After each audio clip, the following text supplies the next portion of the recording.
Yuk subscribe yuk.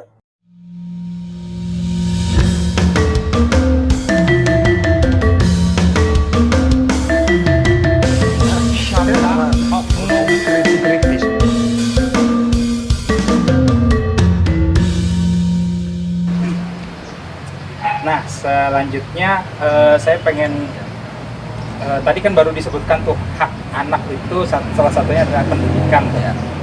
Kira-kira hak anak lainnya apa sih? Itu sebenarnya hak anak ini ada 10. Ada 10 Ada ya. 10 hak untuk anak.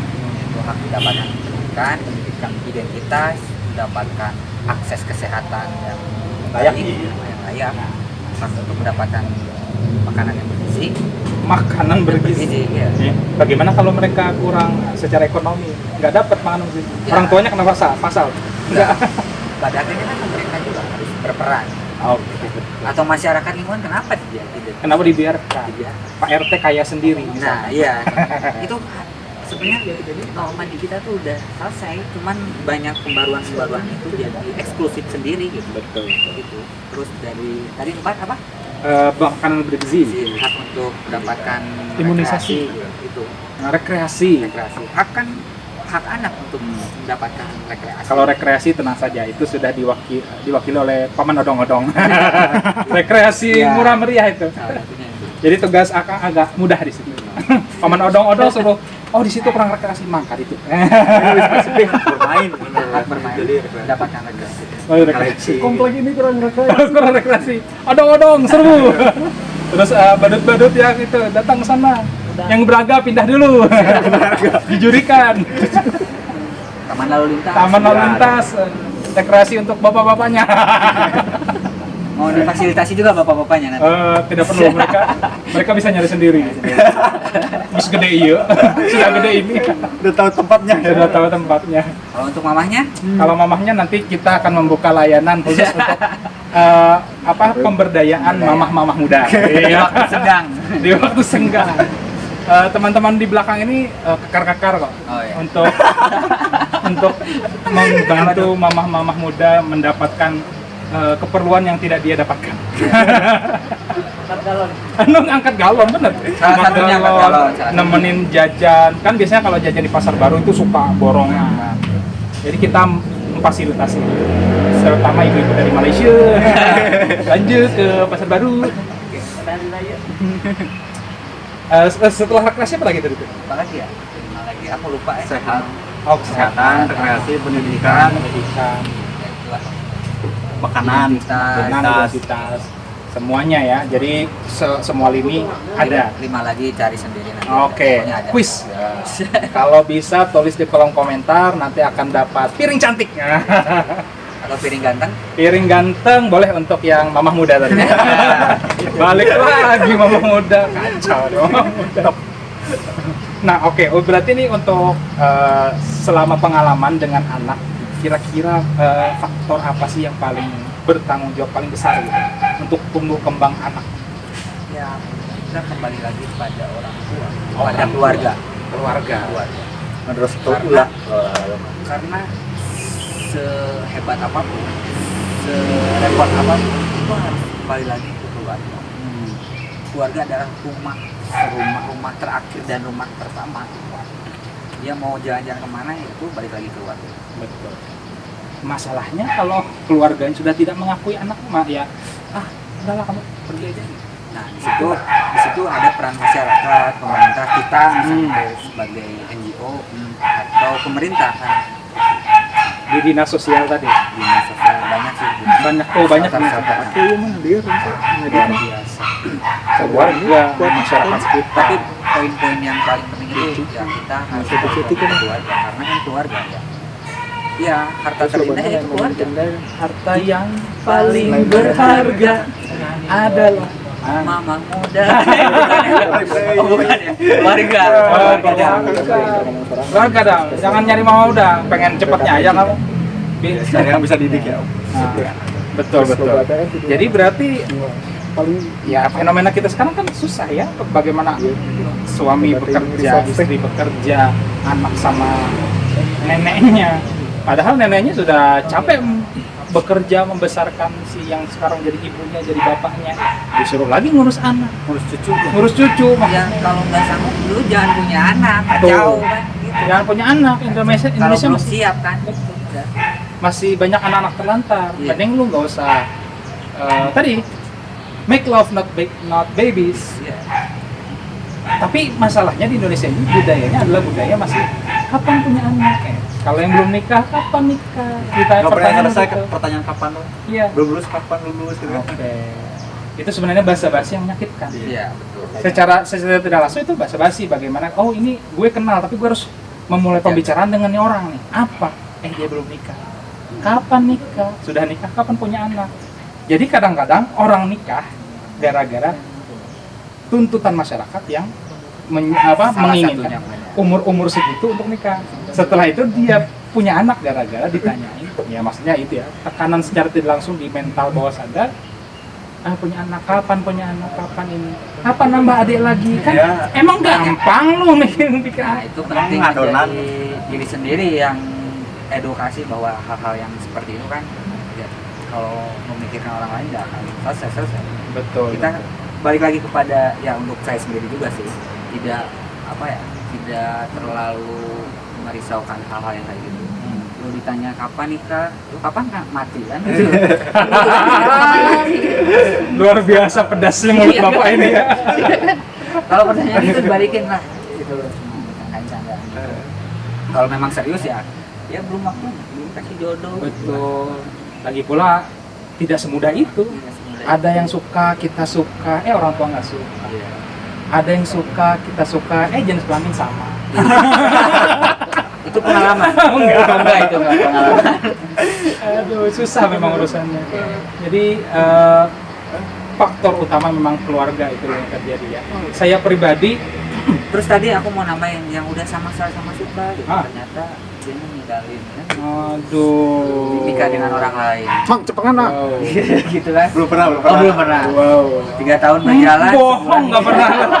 Yang inisialnya itu. Oh, aku minta maaf dah. Oh, maaf. Oh, iya. Maafkan kami. Wah, kamu juga korban ya.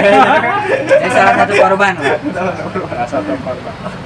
Ya, jadi memang saya pribadi gitu ya, dibesarkan dari keluarga yang sangat suportif, dari keluarga yang sangat bagi saya sangat hangat gitu. Jadi saat ketemu teman-teman atau siswa, peserta didik yang pernah saya ajar gitu, murid-murid dapat ketidakadilan dari keluarga mereka, itu saya pribadi malah agak naik pitam gitu.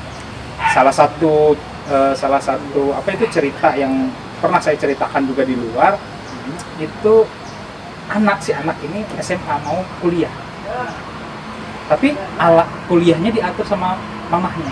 Kamu masuk kuliah ini aja ya. Kenapa masuk kuliah ini? Alasannya apa coba? Bukan karena kuliah ini bagus, bukan. Mamah dulu pengen masuk jurusan ini, tapi nggak bisa. Ya udah lu aja lagi kuliah gitu. Iya, Ya mama kalau aja yang kuliah. Kasarnya gitu. saat itu saya bilang sama si anak, kapan mamahmu ajak ke sekolah, main ke sekolah, saya mau bicara sama mama. Tapi ya dia anak penurut atau memang tidak berani. Jadi ya tidak sampai orang tua itu ke sekolah. Tapi yang lebih parahnya lagi itu anak duit juga. Jadi selama kecil sampai dia dewasa, orang tuanya tidak pernah ada di rumah, tidak pernah bicara dari hati ke hati. Akhirnya otoriter. Begitu. Waktu anaknya kecil sampai dewasa, dia tidak pernah ada untuk membesarkan dia. Saat orang tuanya tua, dia minta diurus sama si anak. Kadang-kadang saya pengen berkata guguk gitu. Ya sebenarnya tidak salah juga, karena orang tuanya kan investasi pada si anak, ngasih makan. Investasi yang harus hutang budi. Jadi sebenarnya, bahasa saya, kalau ada anak-anak yang bukan salah. Kalau bahasa kerennya, orang tua yang kualat sama anak zaman sekarang ini, bukan anak yang kualat sama orang tua. Ada. Aku milih. Bener, saya pribadi sedih. Dan yang seperti itu kan kita tidak bisa encourage atau edukasi si anak supaya ngelawan orang tua, kan tidak boleh. Secara Indonesia masih memegang nilai-nilai Islami. Mayoritas nilai-nilai Islam, nilai keagamaan. Tapi Bagaimana caranya supaya kita nyadarkan orang tua itu tidak bertindak begitu ke anaknya? kurang tepat. Boleh nggak sih kalau di MCR itu buka cabang khusus untuk tim marah-marah orang tua gitu? Nggak ada. Saya nggak marah ya, Pak. Nggak ada.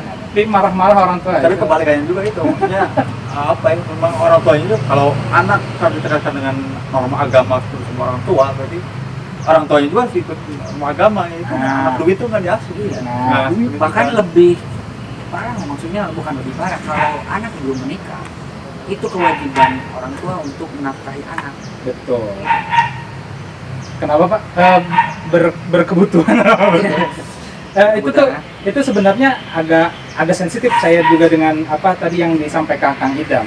Masalahnya di Indonesia ini sukanya bawa-bawa ayat yang bukan bawa-bawa dalil yang kepentingan mereka. Kepentingan diri sendiri. betul. Misalkan saya guru ya, hormati saya sebagai guru. Ayat atau misalkan dalil untuk menghormati guru, menghormati orang tua itu hanya didengar sama anak, tidak perlu keluar dari mulut si orang tua. Yang harus keluar dari orang tua adalah menyayangi anak, bagaimana bertanggung jawab sepenuhnya pada diri anak. Anak adalah itu tadi, mungkin kalau bahasa saya ya, anak itu adalah dianggapnya anak itu hasil bikinan dia, jadi bukan titipan Tuhan. Fokuslah pokok. Udah, tugas kamu ngajarin tauhid ke orang-orang tua mereka. Supaya secara mereka- keseluruhan. betul, supaya sadar bahwa anak itu Tahu adalah Indonesia. titipan Tuhan yang betul-betul harus amanah. Bukan Dan kamu ini HP, tolong jagakan yang HP saya. kembali lagi kan Iya, atau jual. jual ya. Itu dijual murah saat masih bagus, masih grass dipakai, jadi colokannya longgar. Gitu. Jadi susah. Ini maksudnya orang tua. Saya pribadi belum jadi orang tua, belum menikah, belum punya anak. Memang tidak tahu rasanya punya anak seperti apa. Tapi di satu sisi saya dengar cerita teman-teman tentang bagaimana anak-anak yang berkonflik dengan orang tua, lebih karena orang tua itu mau menang sendiri. Saya rasa sih miris. Ya, kita perlu edukasi. Menang berdua ya, bukan menang sendiri ya. Orang tua ya. Ada Iya, ayah. benar. Betul. Ya mungkin harus, bapaknya doang. ya balik lagi pemerintah harus edukasi pasangan muda-mudi ini untuk misalnya mempersiapkan anak harus seperti apa. Kalau misalnya secara sosialnya seperti apa kan. Ya kadang-kadang yang dipersiapkan kan cuma masa depan si anak dalam segi sekolahnya, ya misalnya secara ekonomi tadi sekolahnya di Finansial. mana, finansial, bukan nilai-nilai yang diturunkan dari orang tua ke anak, berarti nggak ada. Hingga kita kehilangan adab. Wow, bener banget, bro. Kehilangan adab. Orang tuanya juga kehilangan kesadaran Saudara. yang menjadikan bahwa anak itu harus dididik sebagaimana dia seorang manusia bebas, manusia yang punya hak. Wah, sekarang ya banyak teman-teman remaja ilmu tinggi tapi adab tidak pun itu menjadi permasalahan. Karena dididiknya seperti itu dari orang tuanya, dari keluarganya terutama dari keluarganya. Konsepnya seperti itu. Jadi akhirnya oh dasar itu. Punya ini, punya itu. Betul.